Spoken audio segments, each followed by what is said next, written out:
I'll be the last one left when the lights go out. Hello everyone, আমি শুভ্রজিৎ। তো আজকে আমি এখানে ভিড়তলি পার্ট 2 এই সিনেমাটা রিভিউ করব। তো এই সিনেমাটা ডিসেম্বর 20 তারিখ বক্স অফিসে রিলিজ হয়েছিল মানে তামিলনাড়ুতে। তারপরে ওখানে কিন্তু একটা ব্যাপক বিজনেস করেছে। তো এটা ভিড়তলি পার্ট 1 এই সিনেমাটার একদম ডিরেক্ট সিকুয়েল। তো ভিড়তলি পার্ট 1 যেখানে শেষ হয়েছিল, পার্ট 2 কিন্তু এক্স্যাক্টলি সেখান থেকে শুরু হচ্ছে। তো ভিড়তলি পার্ট 1-এ লিড রোলে ছিলেন সুরি, যার ক্যারেক্টারটার নাম ছিল কুমারেসা। সে একটা মামুলি কনস্টেবল। তো তার চোখ দিয়ে আমরা দেখতে পেয়েছিলাম পুরো পার্ট 1-এর গল্প, যে মক্কল পড়াই আর পুলিশের মধ্যে যে ব্যাপক সংগ্রাম, যে ঝামেলাটা। মক্কল পড়াই লিডার ভাতিয়া পেরুমাল, যাকে পুলিশরা অনেক বছর ধরে খুঁজছিল, ঠিক আছে। তো তাকে অ্যাট লাস্ট ধরলো হচ্ছে এই কুমারেসার সাহায্যে। তো এরপর থেকে যেসব ঘটনা ঘটছে সেগুলো আমরা গিয়ে পার্ট 2-তে দেখছি। তো বিজয় সেতুপতি ক্যারেক্টারটা ভাতিয়ার পেরুমাল, সে মক্কল পড়াই এই পার্টির কিন্তু মানে এই গ্রুপের সে মেন ফেস। আর তার এই গ্রুপটা তামিল সোশ্যালিস্ট পার্টিরই কিন্তু একটা মানে ফ্যাকশন, একটা মানে ফ্যাকশন বলা যায়, ইয়েস, একটা part of Tamil socialist party. তো তারা পুলিশকে একদম পছন্দ করে না, এমনকি কিছু উচ্চবর্গীয় মানুষ যারা তাদের সাথে ব্যাপক অন্যায় করেছে। তো সেটার কিছুটা ঝলক আমরা পার্ট 1-এ দেখেছি। এবার পার্ট 2-তে মানে ওই ঝলকটা এবারে আরো বেশি ডিটেলস দেখতে পাবো। মানে বিজয় সেতুপতি ক্যারেক্টারটা কিভাবে তৈরি হয়েছে, মানে তার ব্যাক স্টোরি, এমনকি এখন তার সঙ্গে যা যা হচ্ছে। তাকে একটা পুলিশ ক্যাম্প থেকে মানে তাকে অলরেডি অ্যারেস্ট করেছে, কিন্তু তাকে এখন আরেকটা পুলিশ ক্যাম্পে আর কি ট্রান্সফার করার চেষ্টা করছে সবাই, কিন্তু সেটার দরুন কিন্তু আরো অনেক ঘটনা ঘটে যাচ্ছে। তো তাকে অ্যারেস্ট করার দরুন কিন্তু পুলিশ প্রচুর আর কি প্রোটোকলস ভেঙেছে, প্রচুর নিয়ম কিন্তু তারা নিজেরা ভেঙেছে।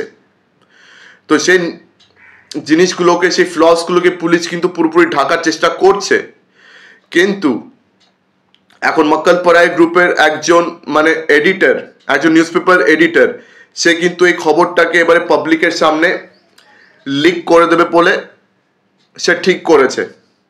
তো সেইখান থেকে কিন্তু পুলিশরা একদম ভয় পেয়ে গেছে যে এটা যদি পরের দিন সকালে নিউজ পেপারে বেরিয়ে যায় তাহলে কিন্তু তাদের পুরো অপারেশনটা এক্সপোজ হয়ে যাবে, তাহলে তাদের পুরো এই খাটনিটা কিন্তু জ্বলে যাবে। তখন জনতা কিন্তু তাদের উপর ভরসা করবে না, তখন আর কি সেন্ট্রাল গভর্নমেন্টের থেকে তারা কোনো রকম হেল্প ফান্ডিং কিছু পাবে না। তো এই ধরনের আরো অনেক পলিটিক্যাল ব্যাপার বা পলিটিক্যাল প্রেশার পুলিশের উপরে রয়েছে। তো ভেট্রিমানের ছবিতে আমরা কিন্তু এই caste politics, caste operation plus মানে পলিটিক্স, শুধু কাস্ট নিয়ে না, পলিটিক্স সব কিছু নিয়ে কিন্তু ভেট্রিমানের ছবিতে কিন্তু খুব বেশি করে আমাদের দেখতে পাই। তো পার্ট 1-এও কিন্তু আমরা কাস্ট অপারেশন, পলিটিক্স এগুলো কিন্তু খুব বেশি করে দেখতে পেয়েছিলাম। তো পার্ট 2-তে এই জিনিসগুলো আমরা কিন্তু এখানে আরো বেশি ডিটেলে দেখব। তো কাস্ট অপারেশন তো পার্ট 2-তে রয়েছে, প্লাস মানে পলিটিক্স যে শুধু আর কি মানে উচ্চবর্গীয় মানুষ, পুলিশ আর জনতার মধ্যে রয়েছে তা না।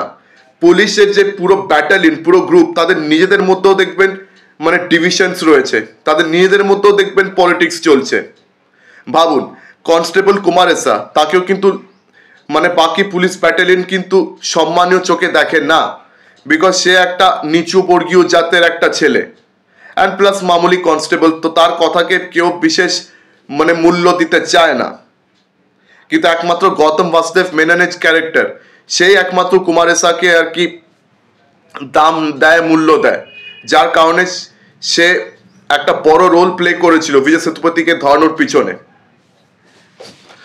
তো এবারে পার্ট 2-তে আমরা দুজনে ভয়েস ওভার শুনতে পাচ্ছি। একটা হচ্ছে বিজয় সেতুপতি ভয়েস ওভার, তাকে যখন অন্য ক্যাম্পে নিয়ে যাওয়া হচ্ছে তখন বিজয় সেতুপতি সেই ফাঁকে আর কি পুলিশ অফিসারদেরকে নিজের গল্পটা বলছে, যে সে এই লড়াইতে কেন নেমেছে, তার এই পার্টিটা কি করে তৈরি হলো, সে কি অন্যায়ের সম্মুখীন তাকে হতে হয়েছিল। সে একটা মামুলি স্কুল টিচার ছিল, সেখান থেকে সে এরকম কেন হলো, সে এরকম সংগ্রামী কেন হলো, সে বিপ্লবী কেন হলো। তো এই পুরো গল্পটা তার ভয়েস ওভার দিয়ে শুনছি। আর আরেকটা ভয়েস ওভার চলছে এখানে সুরির। তো সে পার্ট 1-এ কিন্তু লিড রোল প্লে করেছিল, কিন্তু পার্ট 2-তে তার সাইড রোল আছে। তো সে নিজের মাকে চিঠি লিখছে, যা যা ঘটনা ঘটছে সেটা নিয়ে সে নিজের মাকে একটা চিঠি লিখছে। তো এদিকে বিজয় সেতুপতির যে মানে পলিটিক্যাল গ্রুপটা আছে মক্কলপড়ে, তার বাকি মেম্বার্সরা পুরো প্রাণপণ চেষ্টা করছে যাতে বিজয় সেতুপতিকে পুলিশের হাত থেকে ছাড়ানো যায়। তো পুলিশের সঙ্গে কিন্তু তাদের ব্যাপক সংগ্রাম বাঁধে, ব্যাপক কিন্তু লড়াই বাঁধে, ব্যাপক গুলিগালাজ হয়। তো পুলিশকে কিন্তু নানা রকম সমস্যার সম্মুখীন হতে হচ্ছে।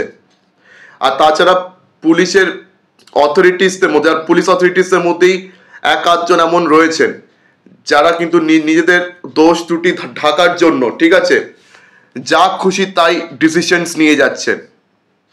তো এখানে পুলিশের নিজেদের স্বার্থপরতা রয়েছে, ওরা নিজেদের দোষ ত্রুটি ঢাকার জন্য নির্দোষ মানুষগুলোকে আর কি তাদেরকে মানে স্কেপগোট বানাচ্ছে।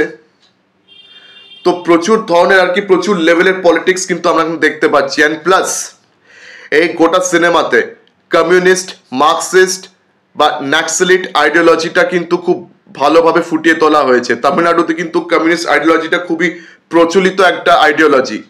মানে এখনকার যারা পলিটিক্যাল পার্টিস রয়েছে তামিলনাড়ুতে, তারা কিন্তু এই কমিউনিস্ট আইডিওলজিকে খুব বেশি করে তারা ফলো করেন, তারা কমিউনিস্ট মার্কসিস্ট আইডিওলজিকে খুব বেশি করে ফলো করেন। তো ভেট্রিমারনও কিন্তু এই সিনেমাতে কিন্তু সেই আইডিওলজিটাকে খুব বেশি করে ফুটিয়ে তুলেছেন। তো এখানে বিজয় সেতুপতির যে গ্রুপটা রয়েছে তামিল সোশ্যালিস্ট পার্টি, তারা কিন্তু এই আইডিওলজিটাকে ফলো করে।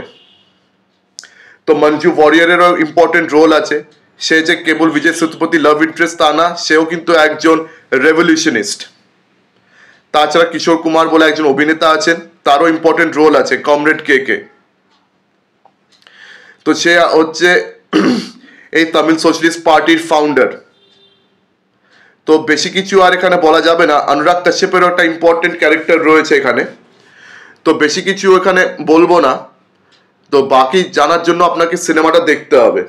তো এই পার্ট 2 দিয়ে কিন্তু ভেট্রিমারন এই পুরো ভিড়তলে গল্পটাকে শেষ করেছেন। তবে এইটুকুন বলবো যে পার্ট 2টা পার্ট 1 থেকে একটু খাটো। আমার পার্ট 1টা বেশি ভালো লেগেছে, আমার তো পার্সোনালি পার্ট 1টাই বেশি ভালো লেগেছিল পার্ট 2 এর থেকে।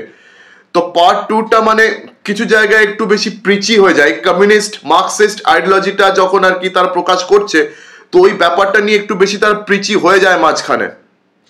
তো ওইখানে আর কি সিনেমাটা একটু খাটো হয়ে যায়, কিন্তু বাদ বাকি ব্যাপার স্যাপার কিন্তু বেশ ভালোভাবে ফুটিয়ে তুলেছে। এই যে কাস্ট অপারেশন, পলিটিক্সটা, এই জিনিসগুলো দেখলে আমাদের মাঝে মাঝে রক্তটা গরম হয়ে যায় যে এত অন্যায় কি করে করছে। মানে উচ্চবিত্ত শ্রেণীর মানুষরা অ্যান্ড পুলিশরা যেভাবে আর কি নিম্নবিত্ত শ্রেণীর মানুষগুলোকে আর কি সারাক্ষণ চেপে যাচ্ছে, তাদের উপরে সারাক্ষণ অন্যায় করে যাচ্ছে, তাদের সঙ্গে যে অন্যায় অবিচারগুলো করে যাচ্ছে। তো বিজয় সেতুপতির ক্যারেক্টারটা সেই অন্যায় অবিচারেরই কিন্তু একজন শিকার। তো সে একটা মামুলি স্কুল টিচার ছিল, কিন্তু সে নিজের চোখের সামনে এমন কিছু অন্যায় অবিচার সে হতে দেখেছে, তারপরে তাকে এই রূপ ধারণ করতে হয়েছে, তাকে বিপ্লবী হতে হয়েছে, তাকে বন্দুক হাতে তুলতে হয়েছে, তাকে বন্দুক অস্ত্রশস্ত্র তুলতে হয়েছে, পুলিশের বিরুদ্ধে তাকে এই লড়াই যুদ্ধে তাকে নামতে হয়েছে। তো এই ব্যাপার স্যাপারগুলো আর কি পার্ট 2তে খুব সুন্দরভাবে ফুটিয়ে তোলা রয়েছে। কিন্তু হ্যাঁ, পার্ট 1-এর থেকে একটুখানি খাটো হয়ে গেছে, এটা কিন্তু মানতে হবে। তবে অ্যাক্টিং পারফরমেন্সেস কিন্তু সবারই দারুণ। বিজয় সেতুপতির অ্যাক্টিং পারফরমেন্স দারুণ হয়েছে, মঞ্জু ওয়ারিয়ারের অ্যাক্টিং পারফরমেন্স দারুণ হয়েছে, সবার অ্যাক্টিং পারফরমেন্স দারুণ হয়েছে, কারোর অ্যাক্টিং পারফরমেন্স কিন্তু খারাপ নয়। তো এটাই আমার ব্যক্তিগত ওপিনিয়ন। তো আপনাদের মধ্যে যারা পার্ট 2 অলরেডি দেখে ফেলেছেন আমাকে কমেন্ট সেকশনে অবশ্যই জানান। আর যারা দেখেননি তাদেরকে আমি সাজেস্ট করবো অবশ্যই পার্ট 2টা দেখুন, বিকজ এটা কিন্তু একটা খুব ভালো সিকুয়েল। মানে সিকুয়েল মানে যদি আমাকে বলেন যে এটা কিরকম সিকুয়েল হয়েছে, আমি বলবো একটা খুব ভালো সিকুয়েল হয়েছে। তবে পার্ট 1-এর থেকে একটু খাটো হয়েছে, এই হচ্ছে ব্যাপার। তো আমার ভিডিও ভালো লেগে থাকলে অবশ্যই লাইক করুন, বেশি বেশি করে আমার ভিডিওটি শেয়ার করে দেবেন। আর হ্যাঁ, আমার চ্যানেলটিকে অবশ্যই সাবস্ক্রাইব করতে ভুলবেন না। তো আজকের দিনের মতন টাটা, চোখ রাখুন পরবর্তী ভিডিওতে। ধন্যবাদ।